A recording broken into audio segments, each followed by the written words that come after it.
welcome, Paolo. I understand that you're in Milan in Italy. Thank you for joining us today. Thanks to you, Ray, for having me. Excellent. Well, it's a real pleasure to talk to you. I know that you've got a lot of experience, which we'll come on to in just a moment. A lot of experience about customer service, customer loyalty, customer experience matters. But before we do, I'm kind of curious. Milan, where you're based, has had, that's where the epicenter of coronavirus was. How are things these days? How's it looking? Well, much better if we compare to a couple of months ago when we were one of the first areas in Europe to be very much affected. So, March was pretty, hectic, lots of ambulances, sirens throughout the day. A certain feeling of uncertainty and, and danger. Now things are getting better, so we can go outside, we can, meet people. Of course, we got masks and all, social distancing, security systems. So I would say I'm very positive about the situation, even though we're not back yet to normality or to normal. And we still don't know, not just here in Milan or Italy or across Europe or in the entire world, when and if we're going to get to the normality as usual, so to say. Yeah, I understand. And what is it like for your work though? Are you actually now able to go out and meet clients, or are you still doing a lot of stuff remotely? I had to turn all my consultancy and training activity as for digital customer service in a few days in March, from visiting clients all over Italy and sometimes in Europe, and turning everything into virtual and remote. So I'm still remote working because 99% of my clients are not going to their offices yet, Right. and some of them will start getting back to offices next September. Some others still don't know when they're going back to offices. So it's been a very interesting journey having to change everything to remote. I was so lucky that already before this hectic period, 30-40% of my activities were already remote. So I just Right. had to rapidly change the other part. It's really interesting times, because even if you think about us as an association, we've been in existence 21 years now, and we've been online 21 years, running a lot of activities online. But even this caught us out because we were planning 4 international events. We were supposed to Yeah. be in Orlando this year, Lisbon. We should be doing now. We also then plan to be in Bali and Budapest. So all of that has changed, and we've had to, like yourself, just rapidly shift to Yeah. entirely online for the at least the rest of this year. Um, Yeah, for me also a speaker, Ray, because also doing some speaking gigs, I had to change all the speaking gigs virtually. right, right. But we're all in the same boat here, so it's all Yeah. good that we can learn off each other, and it's I think moving forward, a lot more of us will be spending a lot more time working remotely anyway. So it's all good experience, and I'm really interested in your background in particular, Paolo, because we're going to be talking about your experience in digital customer experience. So it's very timely. Tell us a little bit about who you are and what you guys do these days. Well, okay. As I try to be brief because I'm not so young, so I've got a pretty, Right. long experiences. I've been working over 25 years within companies in the customer service area. I've been so lucky to to take and contribute to the startup of the first direct insurance company here in Italy, who was British. And I had also the chance to cover so many customer-facing roles, from customer service, back office, claims, recovery, and that was very helpful because I had the chance to gain a broader view of all the customer journey even before the journey went digital. And then I had the chance to move from the phone channels to the email channel in the 90s, and then later during the year 2000 onwards to learn about uh, harnessing digital channels in order to provide superior support. That's why in recent years, for 5 years ago, I started my solo career. So in 2015, I started being what I'm today, a consultant, trainer, author, and speaker focused on digital customer service. So I have my clients in various industries choosing the right digital channels, hiring and training digital customer service teams according to specific traits, helping the clients setting up new ad hoc KPIs as for digital customer service, and many other interesting activities, including sometimes software selections for omni-channel platforms and so on. So it's been a very interesting journey. Just to conclude my answer, because I started 5 years ago when in Italy, especially, digital customer service was pretty new compared to other more mature markets such as UK or other countries. And now in the last couple of years, digital customer service have grown a lot. It expanded a lot, and especially in the last 4 months, it really exploded also here in Italy. Excellent. Thank you for that background. Now, talking about your experience then, and the fact that you run programs on digital customer service, what would you say the main steps are for any organizations today to develop a digital customer service plan? Well, the first thing I suggest my clients or potential clients to do is setting up goals, first of all, because sometimes some call centers, contact centers, or other traditional customer service jump on new trains like live chats, messaging, or social channels, underrating what are the conversational dynamics, what are different customers' expectations, and most of all, without having a focus on short-term and also mid and long-term goals. And so the result is frustration first and lack of commitment in the long term. So what I suggest is to set up specific goals. So the first thing to be asked is, what do you want to achieve by integrating a new digital channels in your customer service on mid or long term? What are the short goals you want to achieve in a couple of months or 4 months you want to achieve? So in order to have things clear to you, in order to be ready to know, and then of course accordingly working on setting up KPIs and metrics. Sometimes I see vice versa, people focusing on KPIs without having set proper goals. And then accordingly, the rest of the things to be done. If you need an omni-channel digital platforms because you're still working on 3 or 4 different digital platforms, of course you need to select and choose an omni-channel platform according to the current support channels you have. And also, if you already planned the next steps, you're ready to know how are you going to scale in terms of channel numbers, and how are you going to scale in terms of staff and people and digital agents you need to be equipped in the short or mid term. And of course, accordingly, you're able to know what are your main purposes in the future. I have an interesting question based on what's happened with COVID-19 over the past several months since the beginning of this year. Now, planning is all well and good if you have a plan and you can have a strategy in terms of what you want to do. But so many organizations have been literally thrown in the deep end trying to figure out, what do we do if we have to close our brick and mortar stores? How do we develop online? Have you seen a lot of chaos in the past few months as well? Yeah, chaos is the right term, Ray. Because especially for those who had to start from scratch digital operation, because some others who already start embracing processes of digital customer engagement had, of course, issues due to the high volume of digital conversations, and that was an issue, but they were ready culturally, internally, in terms of culture, but also in terms of process to cope with these high demand.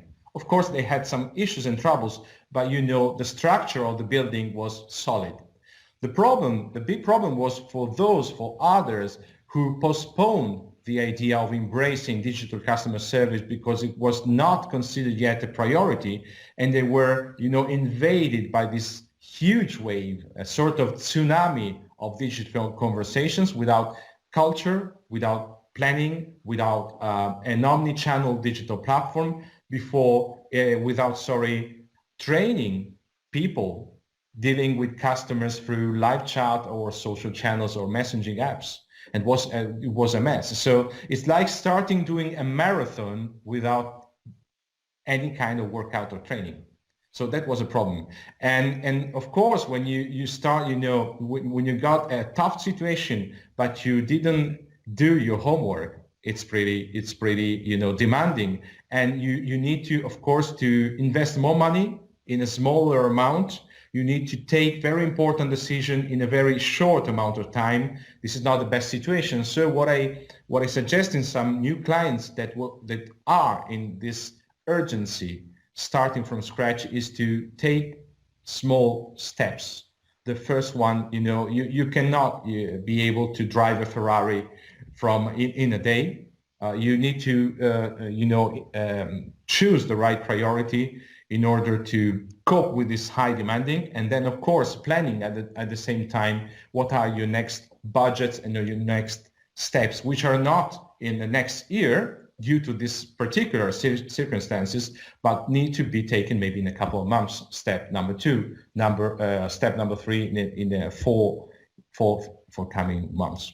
So it's been, many organizations had to face some difficulties, but especially those who had to start from scratch as for digital customer service.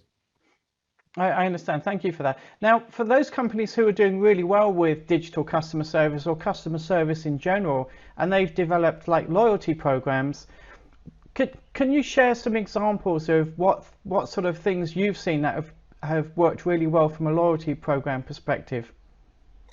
Well, yes, a loyalty program has always been an interesting term because sometimes it's seen in some organization as a marketing activity.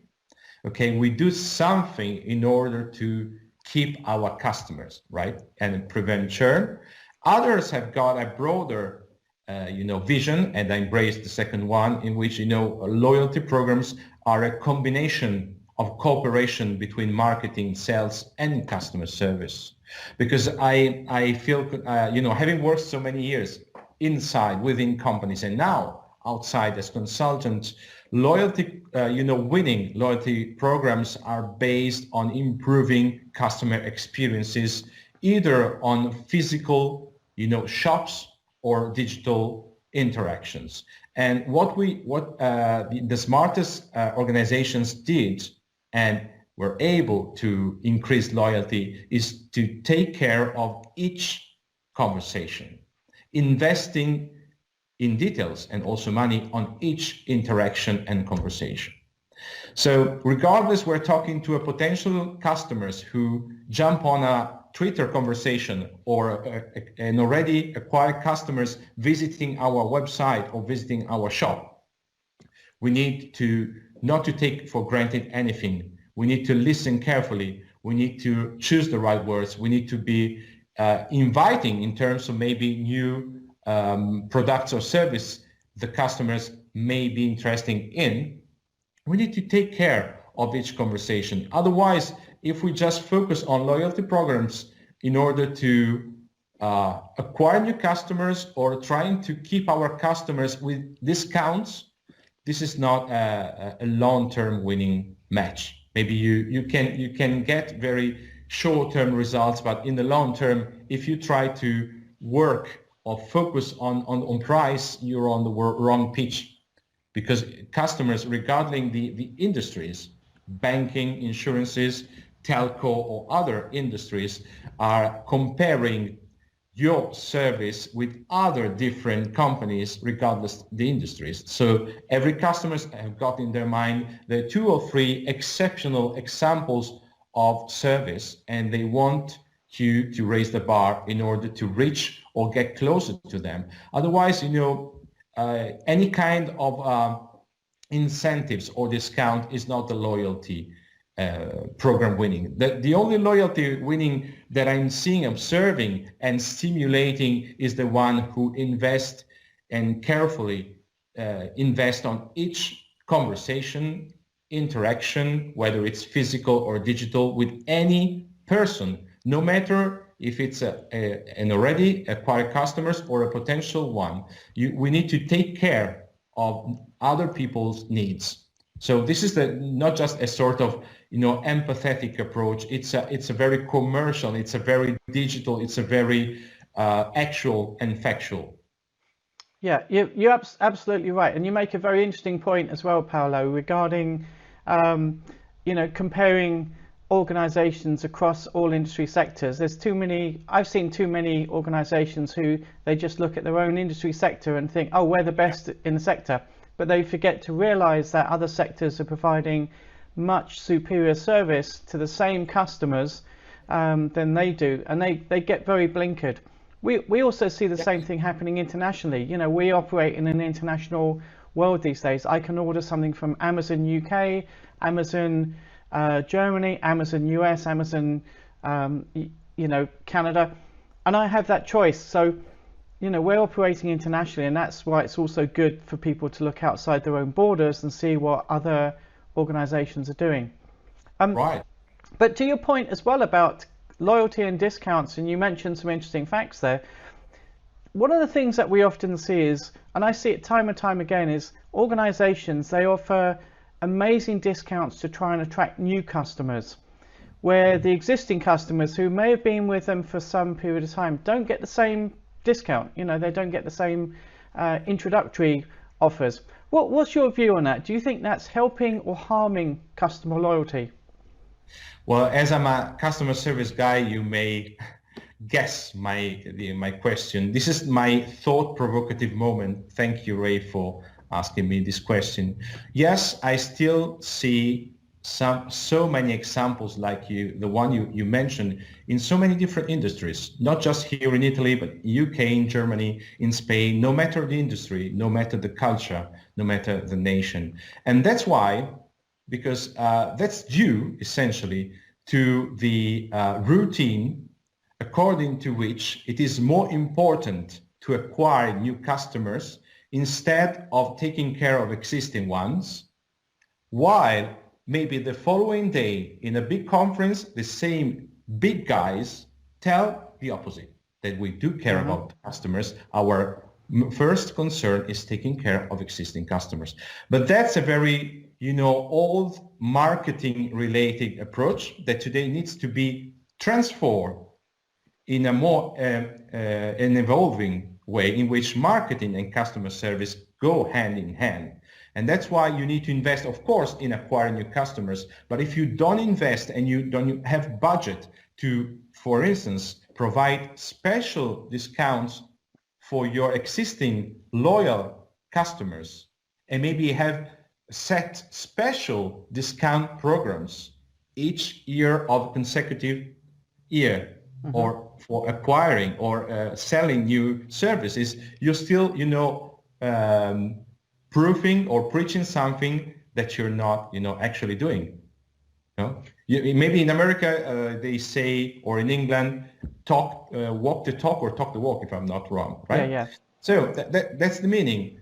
You need, of course, to invest in marketing to acquire new customers, but you need as well to invest money to let your customer feel valued. How can you let your customer feel valued?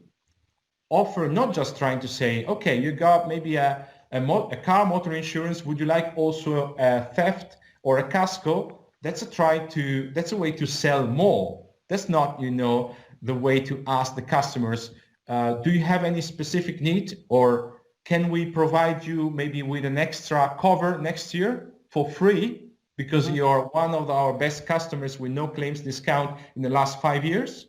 Or maybe if you're a telco provider, you got 5 years consecutive with no problems, no issues, and after 5 years, maybe you provide an automatic 2 or 3% discount just because you become loyal, instead of just providing discounts for new foreign customers who maybe will get 30% off, and after 1 year they will say bye-bye, ciao, arrivederci. And that's crazy.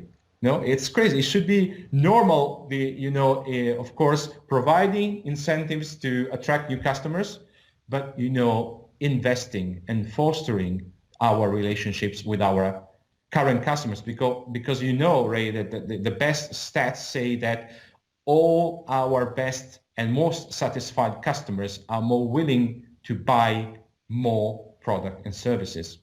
Absolutely. We already have a relationship. They already have got trust towards us. So we don't need to make any extra effort to say who we are, our background, why they should choose us. I think that's a really interesting point you make there. It's something that we all tend to forget. We're all trying to fill the bucket with new business, but we tend to forget it costs us significantly more to do that than it does to retain our existing clients. And it's almost like we should be advertising saying, hey, we've got a special introductory offer, 20%, which we also give to our existing clients. And when you renew next year, you'll get an extra 2% or an extra 1% or whatever it might be, to show that the more you're with us, the more you're going to benefit, as opposed to it just being like a 1-year customer who walks away. I get your points. Very, very well made. Thank you. I've got a very short example, if you like, Ray. Sure, yes. With my insurance company, which is not the one I used to work for, I've got either car insurance and home insurance.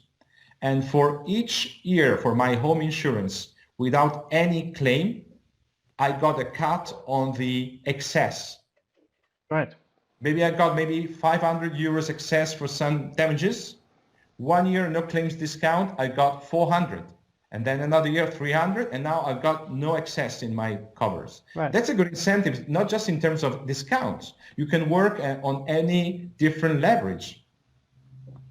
That's a really good example, actually, and it doesn't really cost the organization anything because you're not using that, you're not taking advantage of that excess anyway. So really, really good idea.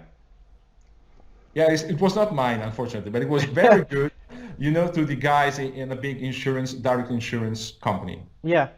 So talking a little bit about your skills and the things that you've developed as well, I understand you developed a skill set model called Digital Customer Service Personas. Yeah. Can you tell me a little bit more about that, please, Paolo? Yeah, of course. I'm very happy to do that, Ray. Yeah, well, of course, first of all, it's the result of the last very intensive 2 years where I work with many different clients and many different industries here in Italy and all across Europe. And one of the most fantastic activities that I had to carry out was to let my clients understand that their operators, their agents, their customer service representatives struggle to move from providing an excellent support over traditional channels such as phone or email, but were not able to do the same, even if they were very seasoned, to do the same over digital ones such as live chat, social channels, or messaging apps who are exploding in this period. So what I'm currently still doing is hiring some of them and training some of them, creating digital customer service teams of specialists. So turning part of the existing customer service department into a small but growing digital customer service teams. So the digital customer service personas are those people who are ready to embrace a journey of hiring and training and enabling them to become a specialist in digital conversations. So you need to get, some customer service experience, of course, but you need also to have specific traits like empathy. You need to be trained on emotional intelligence, which is one of the most important traits you need to have to become a good digital customer service assistant. And you need to be also tested during the hiring process, because sometimes during the hiring process we realize that some people want to just leave or join a new digital team because they are tired of being over the phone or doing the same thing over email for so long. So they are tired of the routine, but they're more interested of leaving instead of interesting where they're going. Because when you become a digital customer service assistant, you need to be aware that you start learning a new job, even though you have been working over 10 or 15 years as a customer service agent or representatives. So you need to have this mindset, very open mindset. You need to be also a person able to receive aggressive tone of voice by customers over digital channels, but not taking them personally, and able to, detect from what the customer is saying or writing, or what the customer is actually trying to communicate, his mood, his, what his purpose. Sometimes what he's writing is not the right, exactly the purpose of the question. So it's a very new job, and that's why the digital customer service persona skill set model, which is a framework that I designed, and it's also available for free as an ebook, also in English. And if you want, I'll be happy to provide a link at the end of this conversation for the English-speaking readers. Is the framework where you find 3 clusters, the 3 main pillars of digital channels, which are messaging apps, social media, and live chat, and then 3 different aspects that you need to get, have, or acquire: knowledge, capability, and attitudes. And I explain in that framework what you need to do, what you need to have or to get equipped with in order to become a digital conversation assistant. And that means that you're able to harness each digital conversation and turn, the conversation in customer service from a defensive, you customer asks and I respond, to a more open and a more commercial way. So that's why if you drive digital conversation, not only you're able to provide great customer experiences, but when you provide them, you're able to sell the quality of your service, letting the customers understand why you're greater than your competitors. That's why one of the traits we're looking for when we hire digital customer service persona is people who have, of course, a solid customer service background, but if they've already got a sales or commercial experience or background, that's great, because they're able not just to answer, but also to sell the quality of the service when they understand that the customer during that conversation is really enthusiastic about how we handle or manage the situation. It sounds really interesting. Yeah, please share the link after this discussion, and we'll happily share it. Thank you. That's really good.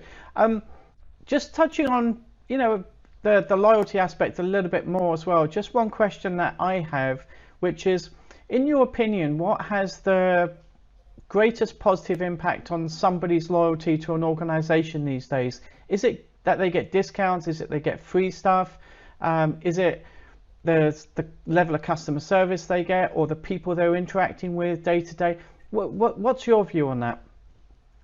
Well, the more you feel loved, the less you feel the other voices, temptations, right? Mm-hmm. So if you're really in love with the brand, you don't take care of, the 30% discount of the 100 euros Amazon gift card other competitors are providing. But if you're not satisfied, you will listen to the kind of voices, not because they're, the incentives, but because you're dissatisfied. But when it's like it's a human relationship.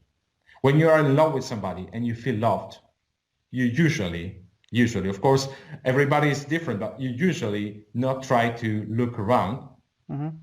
You're not looking for new experiences. You don't need to escape.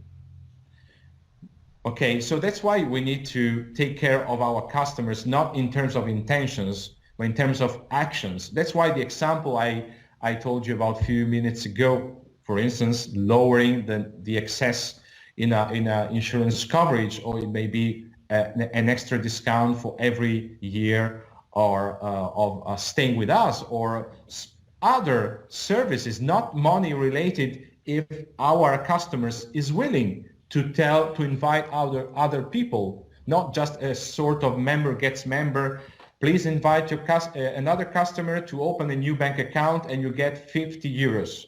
No, that's very traditional. But if you feel that during conversation and interaction that a customer is, very happy, you can create tailored and customized ways to let them speak about, your company. And of course, if they're not willing to speak, they're not so willing to listen to all the banners popping up on their computers or the, radio ads, video ads, TV ads. Because they ask themselves, why should I change? And that's the same question I've been asking myself over the last 13 years with my digital bank. And because I've been, of course, tempted with other competitors. And I said, why should I leave my current bank? Since I had no trouble, I saved a lot of time. And when I had some issues, especially when I had very few but important issues, they were there, they were proactive, they solved my problem, they let me feel that they were there to help, not just in terms of words, but factual. So, maybe I get a discount now, but what if something's wrong is going to happen? Will I get the same high level of service? That's a risk for me.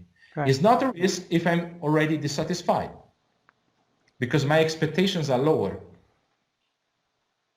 Do you think, picking up on what you just said, that in some industry sectors, though, there is that, we are risk averse. We don't want to take a risk because it could have potential problems, and that forces us then to stay loyal, even though we're not really loyal. Do you mean specific industries? I wonder if you're thinking about a specific industry right now, well, like banking, for instance, on insurance. Yeah. I mean, if you take, say, the financial services, if you're with a bank who you might have a line of credit with that you can use if you need it, like a loan facility, and then you think you're not getting good service, but you want to switch, but you think, well, if I switch, am I going to get the same benefits? Is it risky to make that move, to jump ship, so to speak? Well, Ray, I start from the question. If you're asking yourself, maybe I want to shift, something's going wrong in the current relationship with the bank. If we talk about banks. So that's where the problem lies. If I ask myself, shall I change bank, insurance, or telco? Is that I'm not fully satisfied. My trust maybe is lower when they got me through a special discount. So my expectations were not met. And that's the reason why. That's where organization, regardless the industry, need to work to avoid the point of people asking themselves, maybe shall I change provider? Because, providers do their work. They do their marketing work. They try to acquire new customers, and that's normal. That's not new. That's not, necessarily, digitally related. That's life, that's business. But, how can they acquire them? They acquire not because of special discounts. Special discounts is just the way to say, okay, I'm already convinced to live. I will choose them because I like this icing on the cake. Yeah. This is the start of a new relationship. And when you start a new relationship with new brands, you give a short-term trust credit. So it's up to the new provider to consolidate this very thin line of short-term credit. So how can you do that? Conversation after conversation, interaction after conversation, regardless the channel. If you consolidate slowly day by day, you create a strong relationship. And when your customers has got an issue, because there is no perfect brand on earth, you will own that problem. You will proactively solve it, and the customers will be even more loyal. The issue paradox that says that if you got maybe a trusted customer and suddenly he's suffering an issue, but you really handle very well after the fixing of the problem, that the same customers will be even more loyal. Exactly. Then somebody who has no reason to complain. You know, and that's related to the fact that if you take that customer so much higher, that customer won't ask himself or herself, shall I change provider? Yeah. And so as a cascade, all the promotional, all the voices outside say, come to me, special discount, will not be simply heard. Those emails will not be opened. Those links will not be clicked.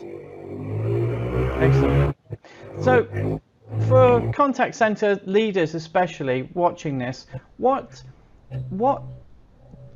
or how should they measure customer loyalty? Should it be things like NPS or other measures? What's your advice to contact center leaders on how to measure true customer loyalty? When you say contact center leaders, Ray, you mean just focusing on the phone channels, or no, just basically looking at all their customer contact channels. So whether it's email, chat, voice, face-to-face, all of their channels. Right. How should they measure customer loyalty?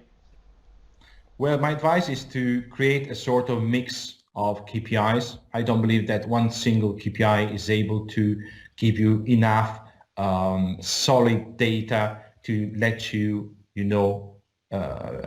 be sure that the customer is going to be loyal or vice versa. So I think, for instance, that NPS is still very, very popular, but some organizations are relying too much just on one KPI. Sometimes it's NPS, for instance.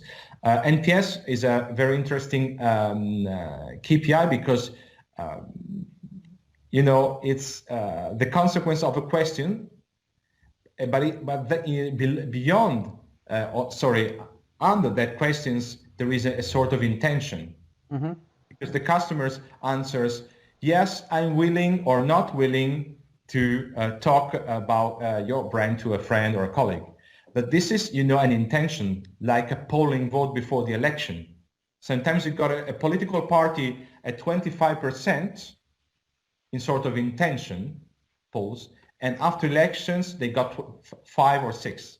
That's why. So that's why, just a single KPI is not enough. What I suggest is to create a sort of a KPI mix in which maybe NPS is one of the pillars, mm-hmm. but also other KPIs based on real experiences, such as customer effort score, give you a broader helicopter view of what are the intentions and how intentions can be, mixed with the experiences, the conversations, the interactions, physically or digitally, that the customer has had. So customer satisfaction with NPS sounds good. Sometimes it's customer effort score with NPS.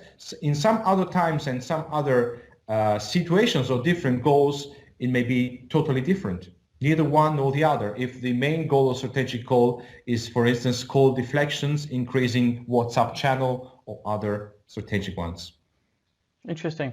This has been really enlightening. You've given us some really good information, my friend, on digital customer experience, on loyalty, and much more, personas. So really, really grateful for your time today. I want to say thank you again on behalf of everybody at Contact Center World and our membership around the world. Thank you for joining us. We hope to see you again soon on some other mini events that we hold, and we'll invite you back for sure. So Paolo, thank you from all of us today. Take care. Stay safe. You're welcome. It was such a great conversation, and looking forward to talk to you again. And for all who are interested to dive more into digital customer service, they can find free podcasts and articles on customerserviceculture.com. Excellent. Thank you very much for your time today, Paolo. It's been a pleasure. Take care. Stay safe. Bye. Cheers. Bye.